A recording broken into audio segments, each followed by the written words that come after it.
The Labour Party have more positions on Brexit than the Kama Sutra. Image, Getty, BBC Question Time. Mr. Cleverly was responding to a claim by Shadow Brexit Secretary Keir Starmer that the government is hopelessly divided over leave the EU. He joked, "The idea the Labour Party's got a set position on this is comic. The Labour Party have more positions on Brexit than the Kama Sutra." Mr. Cleverly paused briefly as the audience erupted into laughter.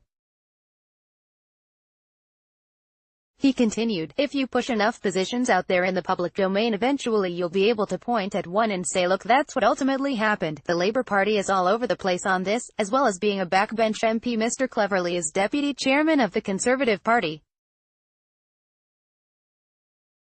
Mr. Cleverly was responding to Mr. Starmer's claim that politicians on her own side won't let the Prime Minister do what she needs to. The Labour Party is all over the place on this. Image, BBC Question Time. The Shadow Brexit Secretary argued, "There's two sets of negotiations going on. There's a negotiation out in Brussels between us and the EU, and then there's a negotiation back around the cabinet table. The Prime Minister doesn't have the authority to do what she needs to do for the country because her own politicians on her own side won't let her. The cabinet is currently divided on how best to ensure the UK can sign its own trade deals without having to place a hard Northern Irish border after Brexit."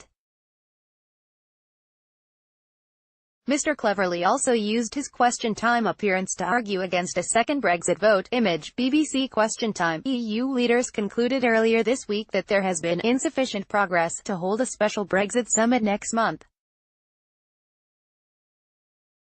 Theresa May is suggesting the Brexit transition period could be extended for a few months to help resolve the Northern Irish issue.